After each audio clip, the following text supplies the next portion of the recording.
Hey Internet, I'm simonsquibb, your host at the Good Luck Club podcast. Our mission is to help anybody out there that's thinking of starting a business do just that. Equally, if you've started a business and are struggling, maybe you need a little bit of inspiration and knowledge. And we hope by interviewing some of the world's most successful entrepreneurs and change makers that you'll get the knowledge you need to become the person you want and turn your business into that dream company. I personally have started 17 companies from scratch and have invested in over 65 startups. When I sat down and analysed how I did it, I discovered a secret. It was all luck. I'm here to tell you, in my opinion, without luck, it ain't gonna work. Each week, I will discuss with my guests this theory and see if luck is a skill as I feel it is. I hope you enjoy our episode this week. Welcome to this week's episode of the Good Luck Club podcast. My guest this week is Jennifer Tam, director at Chicks. She's a fourth generation entrepreneur and her story is going to impress you. No pressure, Jennifer. No pressure, but welcome to our show. Thank you, Simon. Thank you very much. Well, I always like to start off the podcast by just asking if it's possible for you to introduce yourself to our audience a little bit. Yeah, sure. I'm Jen. I'm Jennifer, but call me Jen. I am a chick promoting chicks. So it's quite interesting how my brand is. So our brand has been around for 67 years now, and we are the fourth generation. So my sister and I came back to the family business around 6 years ago. I studied graphic design, no business background, really learning by the job. But through this 6 years journey, it really trained my mindset and really think of what entrepreneur is. So I'm really happy that I have a chance to share with all of you today. So I always like to ask this opening question of what success means for you. Success is a very interesting thing because when I was young, it's really simple. Like success is really about how much money you make or how many people you know about you. It's about how people perceive myself. But as my journey goes along, it's really about my inner self. I learned how to look inwards. So it's about little success that I achieved throughout the years. And it's really not about money anymore. It's not about how much profit you make. It's really whether you are making a positive change, whether you are really looking forward to drive your passion and really realizing what you believe in. So I think nowadays, like to me, success is really what I set myself, have a target, and then when I achieve that target is a little success. So it's really on how I perceive myself instead of how people perceive me. Did you notice that switch in your success matrix? Was it a recent switch or was it gradual? Or it is a quite recent switch. I think it's because I didn't really have a business background, so I wasn't that confident when I came back to my family business. So it's through all the tests and failures that I have been through that made me kind of question myself. But in the end, it's really looking back, and I gave myself a pat on the back, and it's really about myself. It's about how I want to change the company, how I want to say something to the world, or even how my brand is being perceived. It's about me. It's about my family, my culture, and how do we spread our words out. So I think it's really the 6 years journey, the failures, the up and downs really made me have this switch. I think when people hear fourth generation involved in the family business, I guess some of my listeners might be asking, is it something you wanted to do? Was there pressure when you were younger to get into the business and you resisted for 6 years, or how does it play out?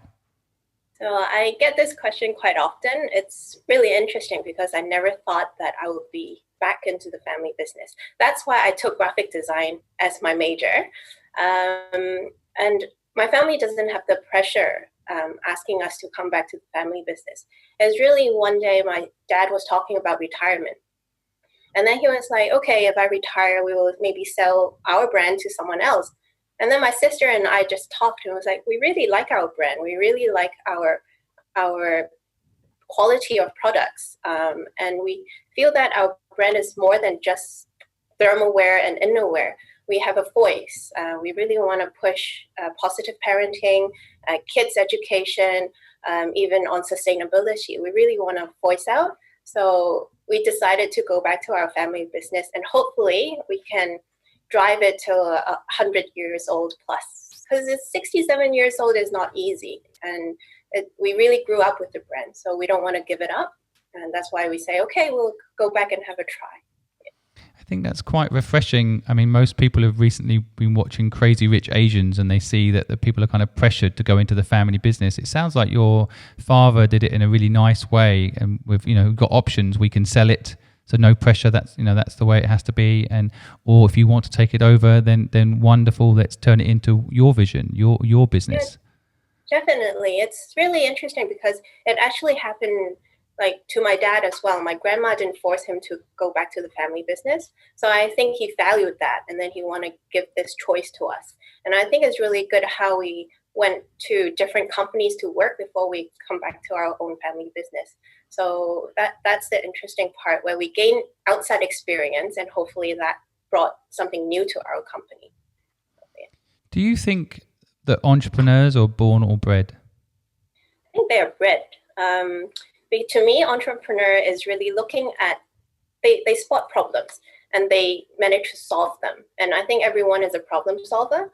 I think it's really on the mindset where whether they are willing to take the first step to go on this road of entrepreneurship, and also whether they are willing to take risk and also to go through the up and downs. So I think it's about training your mindset as well. So yet born maybe more of the advantage side. Some people have characters for entrepreneurs that suit better for that, or even born into a family like me. It might give me an advantage, but definitely it's not the core. I think it's really what's your journey is like, what's your training is like in the end. I think risk is an interesting point within what you're doing. Is there a sense of risk? I mean, you've got that history there, so you don't want to be the generation that takes over the business and it collapses. Yeah. So how does that play? How does that play out in the dynamic of working on the business?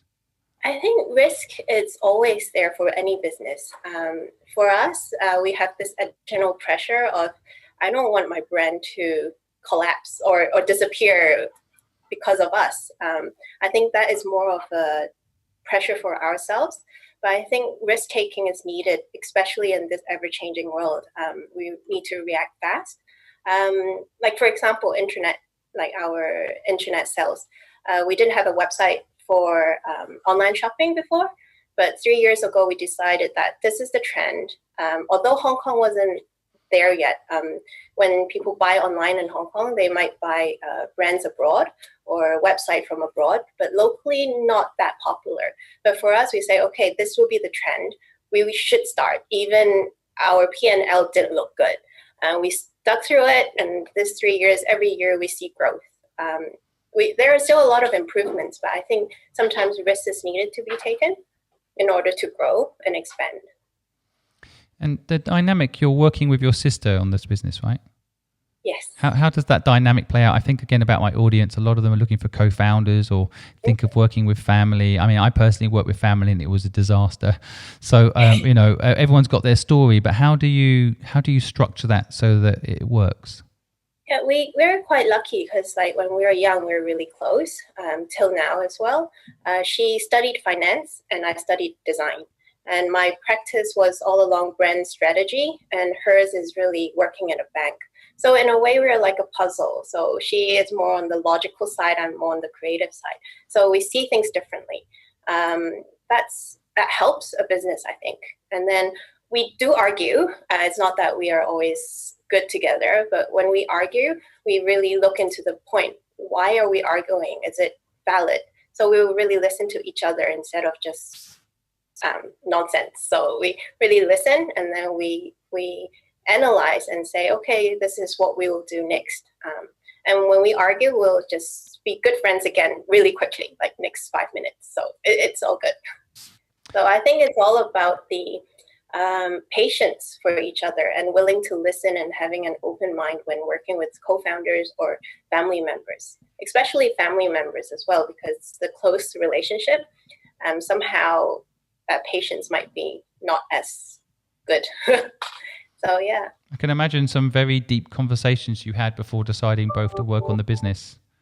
Yes. I think it's more with my sister than my dad. I think it's really, we really discuss on why do we want to come back. I think that why is very important for us to stick through this 6 years. I think without her or without me, I think we would have gone back to our old businesses or old career path. I think it's really setting out the why is so important. So the co-founder relationship also create a support mechanism, I guess, where one of you might be feeling low and the other one picks you up, and vice versa, right? Yeah, definitely. But what is the why for you? Why? It's because our brand is really good with our quality. We look into the material side. So apparently only about 5 to 10% of the brand knows where their material comes from. So we actually know the whole supply chain. And I think through the choices we make of what material we use really does help the environment with the sustainability side. And we are really an honest company, and that we feel that our last generation, our dad's generation, they're really humble. So they do a lot of things, but they never really say it out to the market. And we feel that there are a lot of things that we can tell the audience, but we didn't. So like my sister and I say, okay, we come back, we really want to have great products and really do something good to the earth, because fashion industry is quite polluted as an industry. So this is why we want to come back. And the other more sentimental thing is really, we grew up with this brand, and then Hong Kong doesn't really have a lot of brands that are that age, 67 years. And we really want to have a brand that is in apparel that is over 100 years. So this is what kept us going. It's interesting because you're part of the Start Me Up Festival in Hong Kong, and we are the podcast partner for that. And when they introduced us to you, they said you're the up and coming stars of the scene there. So I think it sounds like a very exciting time at your business. And I wonder, is your father still involved in the business? Does he still get? He is. He said he's not. He said he'll let go, but obviously it's really difficult for him because he has been in the business for 30, 40 years now. And he is trying to very hard, I know. But he will still ask us questions and, why did you do that? Why didn't you do that? But he respects our decision. So, and it's quite fresh for us as well, because we started our position as directors in April. So it's during this difficult time, we feel that it's time for change, and we took up the role as change leader. So I think he's still adjusting, and then everyone is adjusting, like my sister and I, and his relationship, and how do we make things work? And not him involving too much in our day-to-day work, but we still have to report to him. So I think that's a big change. I think it's, I can only talk for myself. My last company, I spent 6 years building it up. It took me 2 years to let go and let someone else run it. I understand. I totally understand. So I can't imagine 30 or 40 years how much you love. It's like one of your children, isn't it?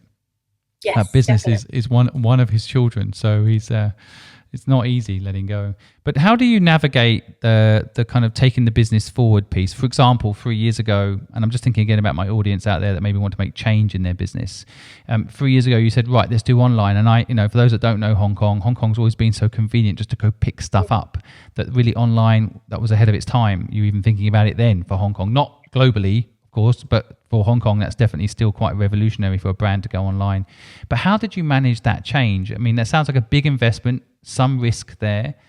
How did you make it happen? I think it really started by where we see a timeline, which is not like a few years, is really for longer timeline. So at the start, it's quite difficult because we have to build a team. But actually, in a traditional business, you can imagine there are a lot of different components that are not easy to change. I think it's us talking to our colleagues from the production side, from the sales and operation side, finance side. We tell them that, oh, this is what we are going to do, why we are doing it, because it's really the trend for the next future. Even if we want to go global, we need a website, we need e-commerce. I think it's aligning that target, that goal, and it helps us to get some things done quicker and solve some issues that it might have not been able to solve if we didn't tell them why we are doing it. Because they would be like, change. No, I don't want change. I just wanna do good well in my own operation. And so I think it's communication, and then we're quite lucky in the sense that our colleagues are quite open. So yeah, from there are up and downs. We had our own team, and then because our e-com didn't go as well as we hoped for, we had to let go people in our e-com team. And now Alicia and I are the main people doing it and running it. So you took a risk. You took a risk there. Then you built it up. But again, it is hard if you're trying to convince the internal team it's the future, and then it doesn't actually initially work. Yeah, that's tough, right? Yeah, and then I think it's great how they see it didn't work, and we didn't hold on to it. We let go of our colleague, unfortunately, because we had to meet our P&L. But in the end, it's like, okay, it doesn't matter. We will make it work. So Alicia and I actually jumped in it and then really tried to run the show. And then afterwards, after a year, even throughout, our colleagues see what we're doing. And so they're more willing to help as well. So I think it's really sticking through what we believe in and not give up. And then people see it. And then it's really lead by doing. I think that's our philosophy. I thank you for sharing that as well, because I know it's quite hard to talk about something you tried to do and then laying off people. It's always very awkward and difficult, but I appreciate you sharing it with my audience, because I think it's a normal process of trying to build something out. You have to try, and no one wants to build up a team and then let it go. But the fact that you're still doing it, I think, is the key lesson I want people to take away, that yes, you may have to scale back your ambitions so the market can catch up with your ambitions, but you're persevering, right? Yes, definitely. I think in a business, letting go that part is the most difficult part, because it will work, but this moment in time is not right timing.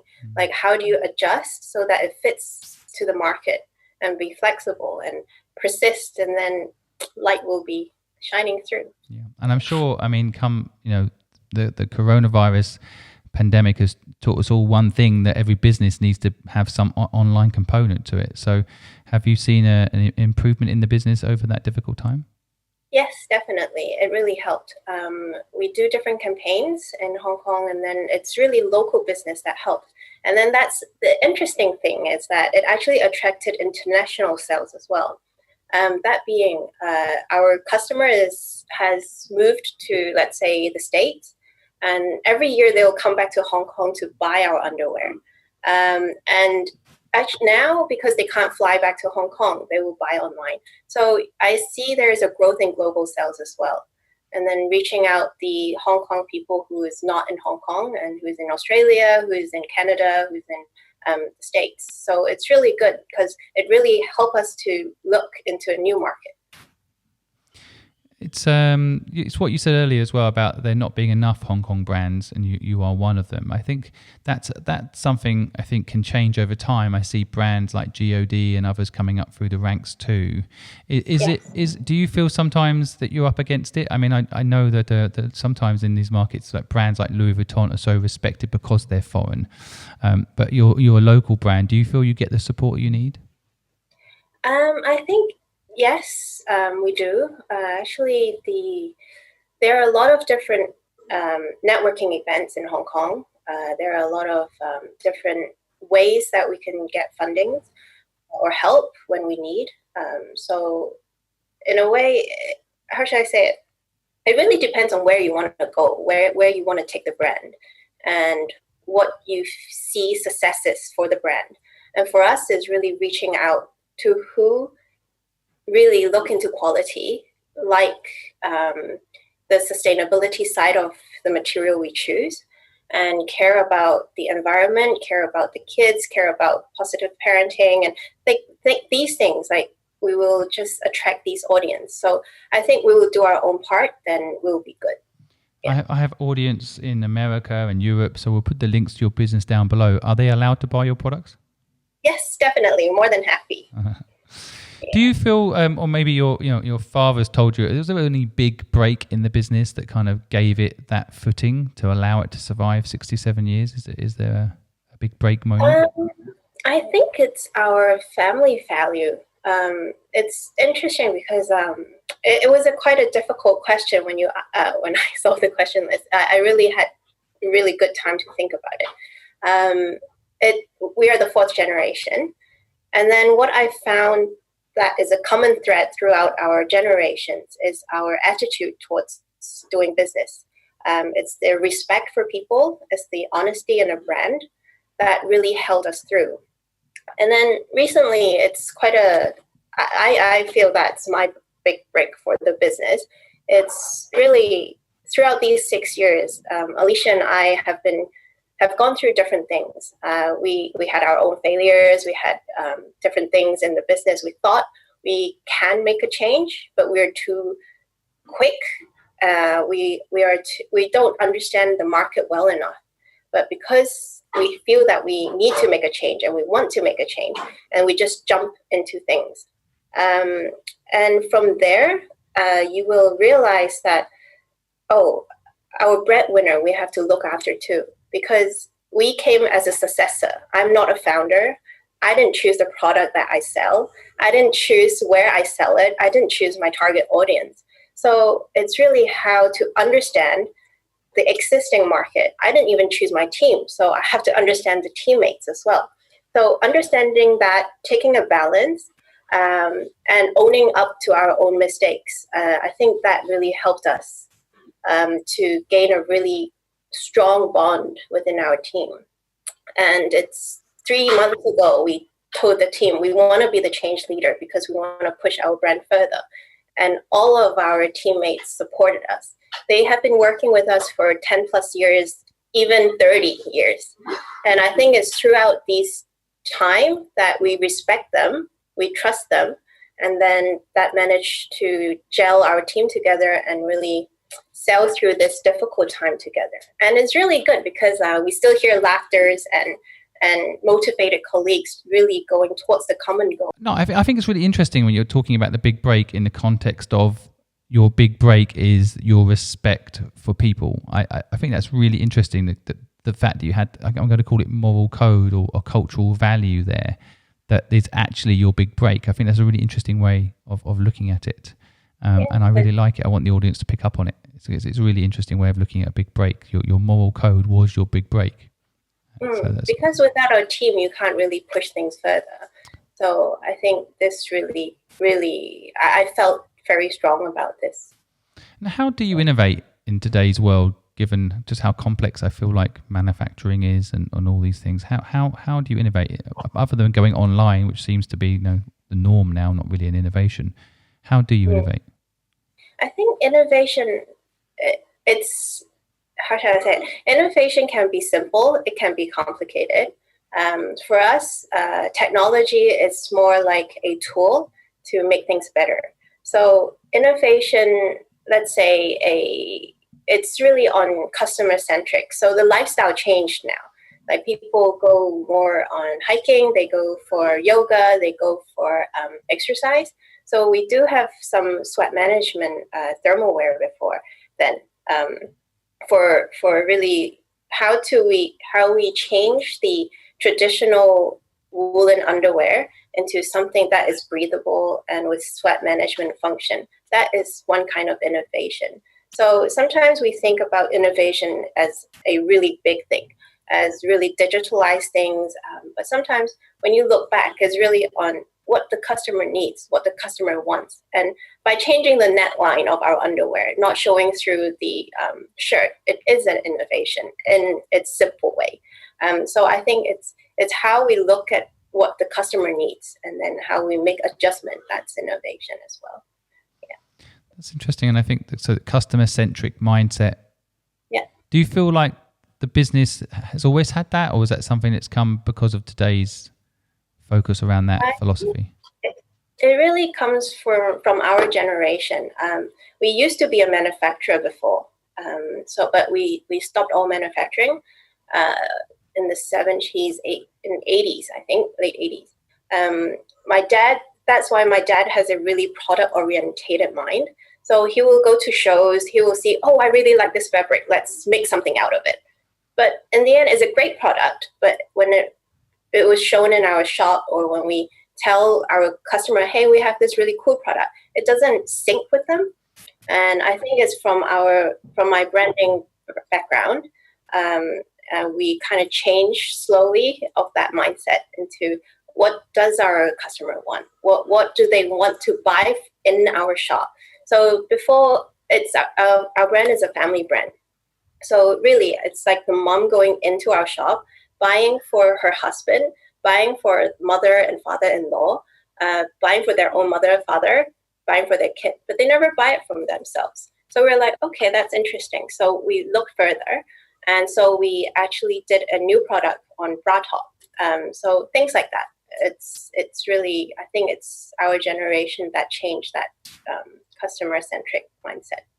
I think it's an interesting point, because when you listen to, I think, some of the present generation is somewhat following the Steve Jobs formula, right? Which is, we produce what some people don't even know what they want. That's kind of the Steve Jobs formula. It's like, I'm going to give people something they didn't even know they needed.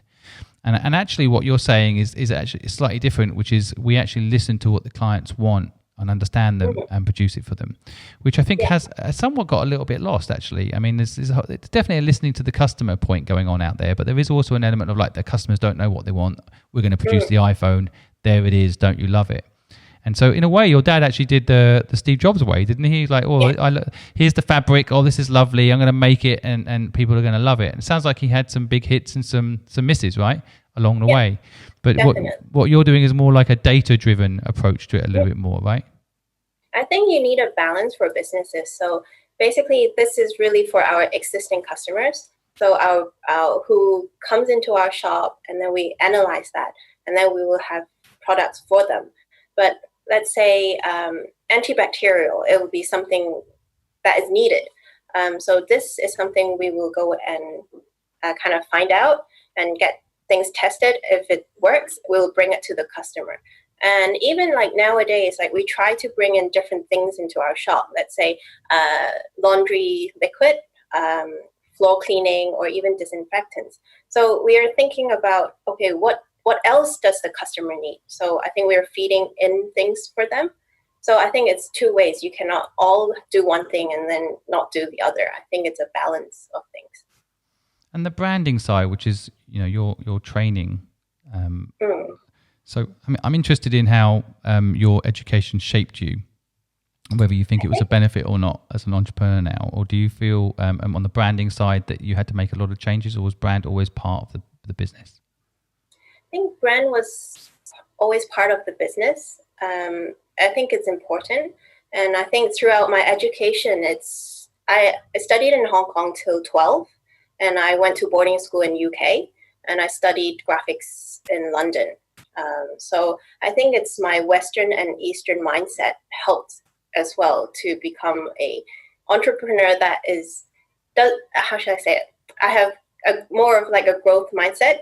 It doesn't really matter whether I fail. It's really about going towards my goal. If I fail, I understand why, and then I will find solutions to it, and then I will go forward. So I think that helped. Throughout the education system, it helped to train my mind, and my branding experience as well. I think that helped. What was it like to leave Hong Kong and live in England? Was it a big shock, or did you enjoy it? Or it was a big shock for me for the first year, because in Hong Kong I was in a local school. So when you talk, you have to raise your hand, ask questions, and the teacher will say, "Jen, you can talk now," and then we stand up and talk. But when in London, in UK, I was in a boarding school, people just shout out answers. It's about discussion, and then the relationship between teachers and kids are so different. That was the first year was difficult to adjust, but after that, it was really good. It's fascinating. I lived 20 years in England and 20 years in Hong Kong, so I got some experience as well. And it is a fascinating thing to be able to compare the two. That in itself is an education, isn't it? Yeah, definitely. Because I think the environment as well, it kind of shapes your mind. In Hong Kong, is really efficient. Everything needs to be now. In UK, I managed to have some time off and enjoy life and really think about what I want and like. I think that helped me to have some breather space. Yeah, it's interesting because my wife, she grew up in Hong Kong. She was born in Hong Kong, grew up in Hong Kong. She also went to school in England for 4 years, but then went back to Hong Kong. But it definitely, I can just tell from my own interaction with her that the international, I guess, experience, either way, people in England going to live in Hong Kong or people in Hong Kong coming to live in England is so valuable to kind of open up your mind to the bigger picture. And so I actually grew up in a small town in England. So I always say to people, you've got to live outside of that town for 5 years. You can always go back, but having that experience of the wider world is just so valuable culturally. But it must have been very scary. It's very young. You were very young to go off to boarding school. Yeah, I think maybe that's why I'm trained. I'm quite independent in that sense. I think that's my training from it. And the boarding school, we had to do army as well. So Army? The army? Military training? Wow. Huh? RAF? Yeah, it's quite crazy. Royal Air Force. So I think that is why I have such, my sister and I have such a persistent mindset and resilience. Did your sister, is your sister older or younger than you? Did she follow? Older. So she went first. Right. Yes. And you went to the same school, so you kind of so you had some support at least when you were there. You weren't all on your own. I weren't all alone, so it's. Wow. Also explains maybe why you're also very close, because you kind of had each other in that environment, right? Yeah, definitely, especially at that teenage stage where you really grow together as well. So yeah. I kind of want to ask you if you do the same for your children. Do you see them? Do you put them through the same experience or not? I think it really depends on the education system then, or in Hong Kong, and whether I believe in it or not. I think it will depend. Yeah, and I think it's a shame that we grew up. We didn't grow up without parents. It's more of like we grew up in a way that parents are not by our side. So when we have issues, I will talk to my sister. I might go and find my friends first. But when I see some of my friends in Hong Kong who studied throughout in Hong Kong, sometimes when they have issues, first thing they will find their parents. So I think it's a different kind of closeness. I think it's a shame for me, right? It will be a shame if I miss that part of the growth. Even we come back to Hong Kong all the time, but it's just different. Yeah, I think there's something in this because my son, I can't imagine sending him to boarding school. In fact, in some respects, I see it as a very unselfish thing to do because I want him here for me, But maybe that experience, which has shaped you into this strong, knowledgeable person, was the right thing for you, right? So that's actually very brave of them in a way. I'm sure a lot of listeners will be like, oh, children get sent away to boarding school. Sounds hard. I actually think it takes a lot of love sometimes to do that and give up the joy for yourself to give them a better life, right? Yes. Yeah. Back to what you said earlier about the generation, the selfless generations. They're humble about it and they try to give back, right? Definitely.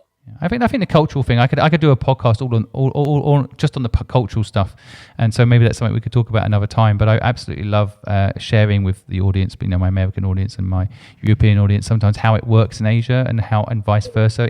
Trying to share that insight about how the parental system works, and why it works the way it works. But look, I actually wanted to ask you about. You mentioned earlier, you had 6 years where you were, I guess, asking yourself what you want to do. But it sounds like you tried a few things during that time. Anything worth sharing? Yeah, sure. I tried different markets. I tried to attract to a younger crowd, tried to change the design of our fashion, tried to change the design of our innerwear, but it didn't work because our existing customers, those things are not what they wanted. So it's really losing out our breadwinner, but not gaining new audience quick enough. So this was one of the big failure because I won't say it's big. It was a failure for myself because I thought, okay, my branding did right. The look of the shop is great. The design is great. Why didn't it work? So it was like a really big hit to me, saying, okay, actually, I need to look after my existing customer. I need to listen more to my existing team because, when you first go back and you'll say, oh, I want change. I need to show that I need to prove myself. But in the end, it's not about proving myself. It's really about listening and being open-minded. And because my colleagues have been working with us for so long and the experience is actually invaluable. But a lot of times we will think that they don't want to change. It's not that they don't want to change. It's because their experience tells them that, oh, this might be a bit dangerous if I go down that route. So I think it's really about that struggle in my mind. Okay, shall I listen to myself? Shall I listen to them? But in the end, we found a balance, which is really important, I think, for any team to work.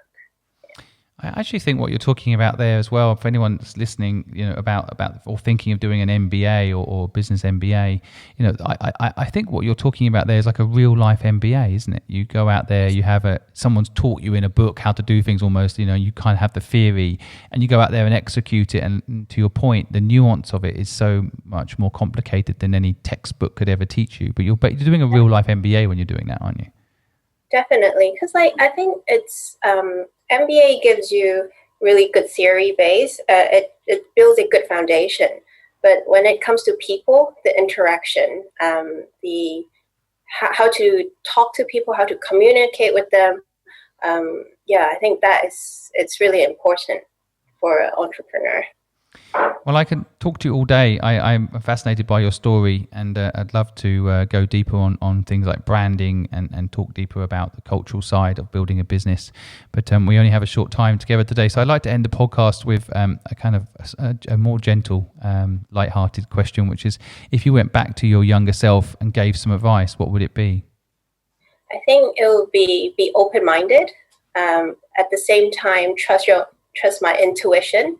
Don't let people beat me down, and you got this. Feels like a slogan for a piece of garment. You could, you've got this, totally. You've got this. Well, I just want to sum up a few things that I've taken away from your insights today. I like this patience for each other point that you've highlighted. I think that patience is an underrated word and something that people need to use more. I also like the moral code piece around respect for people. And to your point about, we all come in with our ideas and our vision, but it's good to bring the team that know along with you. And I think that respect piece is really interesting and important. I also like your point about tech is a tool. I still hear people pitching ideas all the time that are tech businesses and forgetting that, as you say, I think for most businesses, 99% of the time, tech is just a tool within that business. And so I think it's good. I love leaning into risk. I also like the slogan of your business, partly the positive parenting piece that resonates with me a lot. And the why, always keeping a close eye on your why. And then your partnership piece around the balance between you and your sister, the finance and the brand, kind of hand-in-hand partnership, making the partnership work where you're both passionate about the brand, but you have your own areas to focus on. I think that's a good insight from a co-founder origins perspective that works. And having the ability to argue with each other, but equally at the same time having respect for each other, that you trust each other to be doing the right thing for the business. So, Jennifer, thank you so much for sharing your insights and your story with us today. It's been a pleasure to have you on the podcast. It's been a pleasure. Thank you very much for your time. Thank you for listening to the Good Luck Club podcast. We know you have thousands of podcasts you could be listening to, and you've chosen us. We, of course, feel lucky. If you want to hear more, please go to thegoodluckpod.com or go to any of our social media pages and share with us your views, your insights, and any way that we can improve what we're doing to make it a better experience for you. We wish you the best of luck.